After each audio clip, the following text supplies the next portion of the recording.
قربانی کے جانور کی اوجڑی حلال ہے یا حرام ہے؟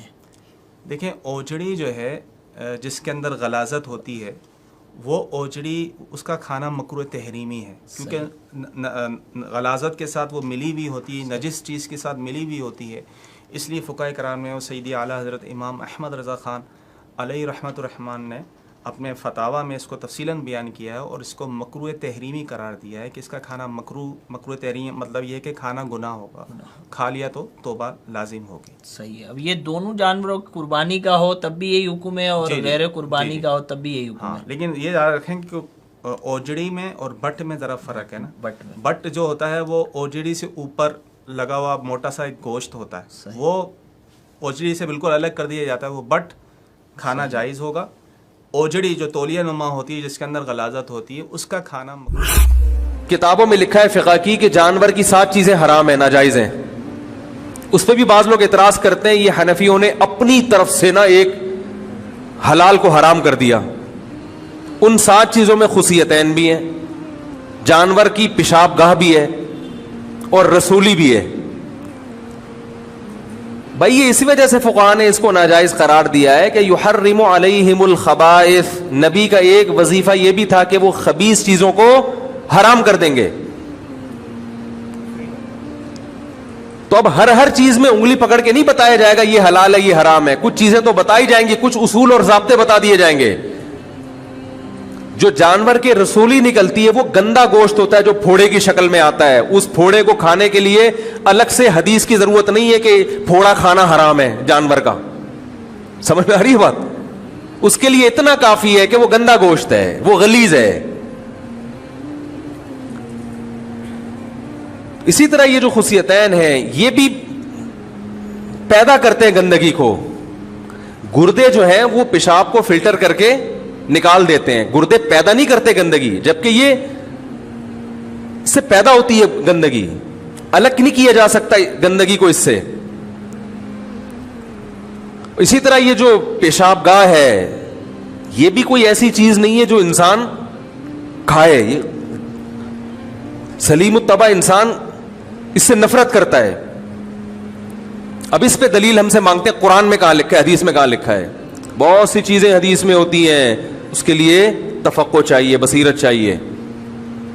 پھر بھی اگر آپ نہیں مانتے تو کم از کم طنز تو نہ کریں میرے بھائی، کھائیں آپ، دیگ بنا کے کھائیں، آپ دعوت کریں لوگوں کی کہ بھئی آج ہم نے یہ چیز پکائی ہے، تو طنز نہ کریں۔ آپ کہیں گے میں بھی تو طنز کر رہا ہوں، تو میں جواب میں طنز کر رہا ہوں کہ جب فقہاء پہ طنز ہوگا، مجتہدین کو بیوقوف قرار دیا جائے گا، تو پھر لا يحب اللہ الجہر بالسوء من القول الا من ظلم، اللہ بری بات کو پسند نہیں کرتے لیکن جس پر ظلم ہوا وہ دفاع میں کہہ سکتا ہے۔ اختلافی مسئلہ ہے، بعض مجتہدین کہتے ہیں حلال جانور کی سب چیزیں حلال ہیں، تو ٹھیک ہے، ان کی رائے ہے، وہ بھی قابل احترام ہمارے لیے۔ لیکن اگر امام حنیفہ نے کہہ دیا کہ یہ چیزیں حلال جانور کی بھی حرام ہیں، ناجائز ہیں، تو آپ ابو حنیفہ پہ طنز نہیں کر سکتے، اس لیے کہ آپ کی مینٹل اپروچ وہاں تک پہنچی نہیں ہے۔ تو آپ یہ کہہ دو بھائی میں ابو حنیفہ کو نہیں فالو کرتا، تو ٹھیک ہے، جو شافعی مسلک کو فالو کرتے ہیں وہ بھی ہمارے بھائی ہیں، وہ ہم پہ طنز نہیں کرتے، ہم ان پہ طنز نہیں کرتے۔ لیکن جو طنزیہ اسٹائل ہے نا، یہ جہل مرکب کی دلیل ہے، یہ اس کی دلیل ہے کہ آپ جاہل بھی ہیں اور آپ کو یہ پتہ بھی نہیں ہے کہ آپ جاہل ہیں، سمجھ لیں، کم سے کم پتہ تو ہوگا مجھے نہیں آتا کچھ۔ سوال ہے، عموماً کہا جاتا ہے کہ قربانی کے جانوروں کی 7 چیزیں کھانا مکروہ اور گناہ ہیں، جن میں اوجڑی بھی ہے۔ یہ وہ لوگ کہہ رہے ہوتے ہیں جو سب سے زیادہ اوجڑی شوق سے کھاتے ہیں، ظاہر ہے حنفی کھا رہے ہوتے ہیں نا، تو یہ انہوں نے مشہور کیا ہے۔ یہ طبرانی میں ایک ضعیف روایت ہے، ضعیف بھی نہیں ہے بلکہ اس میں کذاب راوی ہے۔ امام بیہقی نے بھی وہ روایت لے کے ساتھ لکھا ہے کہ اس میں کذاب راوی ہے، کہ یہ 7 چیزیں نبی علیہ السلام نے کھانے سے منع کیا ہے، اس میں اوجڑی شامل ہے، آنکھیں شامل ہیں، اس طرح کی چیزیں، تو اسپیئر پارٹس جن کو کہہ دیتے ہیں، وہ ہر چیز حلال ہے جانور کی۔ اوجڑی اب تو انہوں نے نئی ٹرم نکالی ہوئی ہے فقہ کے اندر، جی مکروہ ہے، حرام نہیں ہے، اگر صحیح طریقے سے صفائی کر لی جائے تو جائز ہے، اور کھاتے ہیں، بڑے شوق سے کھاتے ہیں۔ ہر چیز حلال ہے جی، حلال جانور کی ہر چیز حلال ہے، آپ کھا سکتے ہیں۔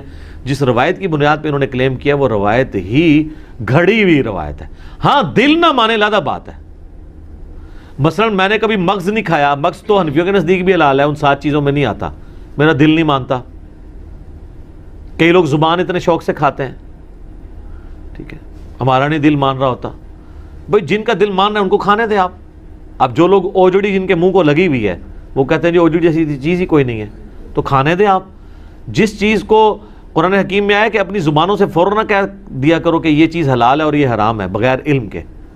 اور سنن ابی داؤد میں اسی آیت کے کانٹیکسٹ میں عبداللہ ابن عباس کا قول ہے کہ اللہ نے جو حرام چیزیں کرنی تھی وہ فرما دی ہیں, باقیوں کے بارے میں اللہ تعالیٰ نے یعنی اپنے شریعت کا قلم اٹھایا ہوا ہے. وہ آپ نے خود اس معاملے میں دیکھ لینا, اگر چیز آپ کو پسند ہے آپ کھائیں, نہیں پسند نہ کھائیں. حرام کا فتویٰ نہیں لگائیں گے حلال چیز کے اوپر. حلال چیز جو حلال ہے وہ حلال ہے. گوشت کے کیٹیگری میں جو چیز جانور کی فال کرتی ہے وہ آپ کھائیں گے. تو ویسے یہ لوگ کہتے رہتے ہیں اوجڑی کے بارے میں اور خود بھی بڑے شوق سے کھاتے ہیں. تو یہ اس طرح کی چیزیں مشہور ہوئی ہیں. ٹھیک ہے, السلام علیکم. پھر بھی سوال یہ ہے کہ قربانی کے جانوروں میں کیا چیز کھائے اور کیا نہ کھائے, یعنی چند لوگ پریشان ہیں کہ مکروہ کیا ہے اور کیا کیسا ہے. بھائی نے بہت اچھا سوال کیا, جانور میں کیا کھایا جائے اور کیا نہ کھایا جائے. اس لیے کہ میں نے بھی ایک بار اخبار میں پڑھا تھا 9 چیزیں جانور کی کھانا مکروہ ہے. پہلے تو حرام پڑا تھا, اقبال کے بعد تو مکروہ ہے 9. اگلے سال آئے تو 7 چیزیں جانور کی کھانا مکروہ ہے. اگلے سال آئے تو شاید 3-4 ہو گئی ہوں گی, اب تک کم ہوتے جا رہی ہے فہرست. کیا کیا 9 چیزیں کھانا. دیکھیے عجیب, مطلب دیکھیے کوئی چیز کو مکروہ یا حرام قرار دینا میرے اور آپ کا اختیار نہیں ہے. اس میں مکروہ مطلب کراہت آتی, کس کو کراہت آتی ہو, آپ کو اور میرے کو, شریعت کو کراہت آتی ہے, اس چیز کو مکروہ کہتے ہیں. دیکھیں کپورے کھانا مکروہ ہے. پیسٹیز فوتے جو ہوتے جانور, کہاں سے لائی کپورے کھانا مکروہ ہوتے؟ کوئی ٹیکسٹ ہے جو حدیث کا جو بتائی, قرآن میں تو نہیں, حدیث کا کوئی ٹیکسٹ صحابہ سے کوئی کراہت ثابت ہے؟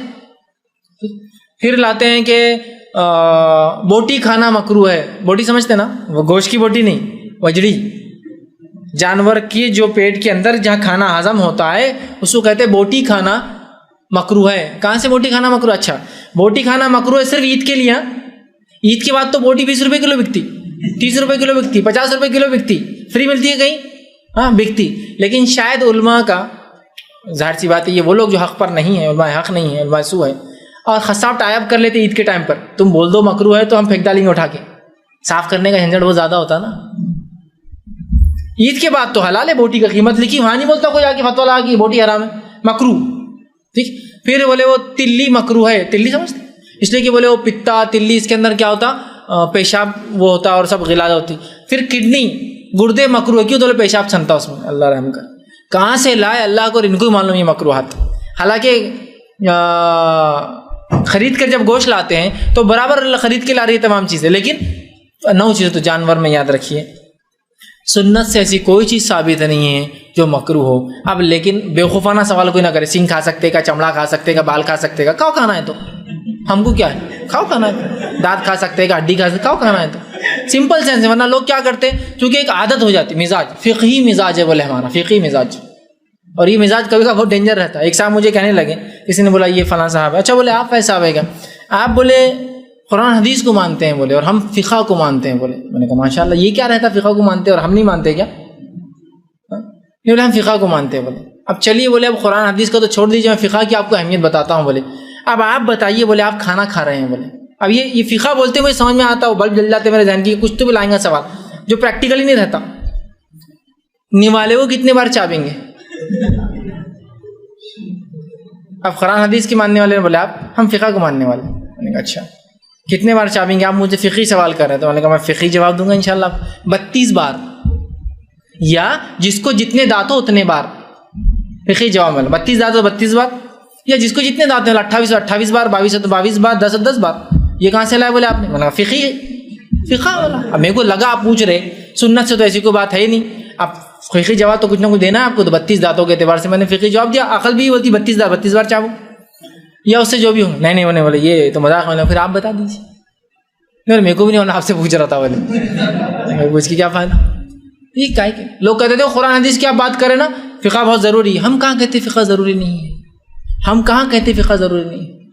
میں بتائیے آپ کیلا کیسا کھائیں گے, تربوز کیسا کھائیں گے, خربوز کیسا کھائیں گے؟ جیسا اچھا لگتا میں کہتا ہوں ویسا کھائیں گے بسم اللہ بول کر.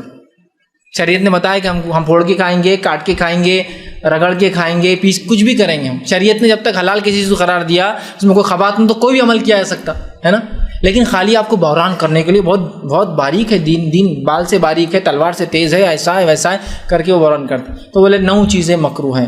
سنت سے یہ سب چیزیں ثابت نہیں ہیں کوئی بھی. جو انہوں نے جو خاص بولتے بوٹی، پھر وہ گردہ، پتا، یہ تمام نہیں. باقی تمام چیزیں آپ کو خود عقل ہے. جو چیزیں نہیں کھا سکتے آپ وہ کیوں کوئی کھائیں گا؟ کوئی جانور کے دانت کھائیں گا کیا؟ کوئی بھی ہڈیاں کھائیں گا کیا اس کے؟ نہیں. پائے کھا سکتا آدمی جٹ، لیکن ہڈیاں کھائیں گا کیا اس کی؟ کوئی بھی نہیں کھاتا. چمڑا کھائیں گا کیا اس کا؟ کوئی بھی نہیں. اس کے کھر کھاتے کہ آپ نکالے نہیں. بولنے کی ضرورت ہی نہیں ہے. تو آپ کو فقہ کی ضرورت ہی نہیں ہے. جہاں مسائل پیچیدہ قرآن حدیث میں واضح ٹیکسٹ نہیں تو آپ کریں گے. تو بہرحال لوگ خواہ کرتے ہیں. تو ایسا جانور میں جو بھی حصہ مزید نقصان دہ آپ مت کھائیے، باقی تمام آپ کھا سکتے. یاد رکھیے ایسا کوئی ممانعت ان چیز کی کپوروں کی خاص طور سے وہ نہیں ہے اور اس کی نہیں. اچھا اب یہ جو 9 باتیں لکھتے نا، کبھی ان کو بولنا ایسی مجلس سے بولو یہ 9 باتیں یہ 9 چیزیں کھانا مکروہ ہے، جہاں عرب بیٹھے ہوئے پورے، وہاں منہ کھولتا گیا ان کا، وہاں نہیں کھولیں گے منہ. ٹھیک، اس لیے کہ بہت ساری بار تو عربوں کے پاس دستر پہ گوشت نہیں ہوتا، یہ سب چیزیں ہوتی ہیں. ہاں، بوٹی کا کچھ بنا ہوا رہتا ہے، بڑی انٹسٹائن، چھوٹی انٹسٹائن کا کلیجی بنی ہوئی ہوتی، بھیجا بنا ہوا ہوتا، گردہ بنا ہوا ہوتا، پتا، یہی سب بناتے ہیں وہ لوگ. مرغوب غذا ہوتی ہے قوموں کی، لائے پتہ نہیں کہاں سے کچھ بھی لاتے ہیں. تو بہرحال اس چیز کو سمجھ نہیں. بولے گردہ اس لیے کہ اس میں پیشاب چھنتا. ابھی کیا میرے جسم کے اندر جو مادے جن کو نکلنے کے بعد آپ پیشاب پیخانہ کہتے ہیں، اندر ہونے سے میری نماز ہوں گی نہیں ہوں گی؟ جب تک اندر ہے. نکلنے کے بعد غلاظت کہلائیں گے نا. نکلنے کے بعد اگر اندر ہے تو پھر تو نماز ہی نہیں ہو رہی ہماری، ہے نا. تو گردہ جو کام کر رہا ہے تو کیا وہ اس کے اندر جب وہ چیز ہے وہ پیشاب، وہ تو پانی ہے جب اس کے اندر جاتا ہے، پانی کو گردہ چھانتا ہے، اس کی غلاظت کو باہر، جس کو نکلنے کے بعد پیشاب اور غلاظت کہا جاتا ہے. اندر جب پیٹ میں ہو تو کوئی مسئلہ نہیں، نماز کو جا رہا ہوں، نماز سے پہلے پیشاب کر رہا ہوں، نماز کے بعد پیشاب کر رہا ہوں، تو اندر تھا نا میرے. نکلنے کے بعد غلاظت، تو جانور کے اندر آپ نے کیسا اس کو غلاظت ثابت کر دیا اور کہا کہ حرام ہے؟ تو بہرحال یہ تمام ایسی عقلیں کوئی نہ لڑائے شریعت میں جو خواہ مخواہ ہو اور بعد میں ہم کوئی اپنے خلاف بات کرنا پڑے. تو ایسی مکروہ چیزیں میں نہیں جانتا ہوں کوئی ہے سوائے اس کے جو چیزیں نقصان دہ ہو انسانی جسم کے لیے، اور سوائے وہ چیزیں جو عقل خود بولتی ہے کھا نہیں سکتا انسان، تو وہ بہرحال آپ کہہ سکتے ہیں. لیکن ان کو مکروہ تو بہرحال کہنا درست نہیں ہوگا کہ وہ بھی مکروہ ہے. فائدے کے لیے تو آپ چمڑا استعمال کرتے ہیں، گھر سے اس کو کھایا نہیں جاتا لیکن استعمال کیا جاتا تھا، وہ بھی حلال ہے اس کا استعمال کرنا. تو بہرحال لیکن بہت سے لوگ ایسا باور کرتے ہیں، بتانا چاہتے ہیں 9 چیزیں، اور انسان کو ہر بار ارے میں اب تک تو کلیجی کھا رہا تھا، ارے اب تک تو میں گردے کھا رہا تھا، ارے اب تک تو میں، اور پھر آدمی خواہ مخواہ حلال کو اپنے نفس پہ ان کے مکروہ کے چکر میں حرام کر دیتا ہے.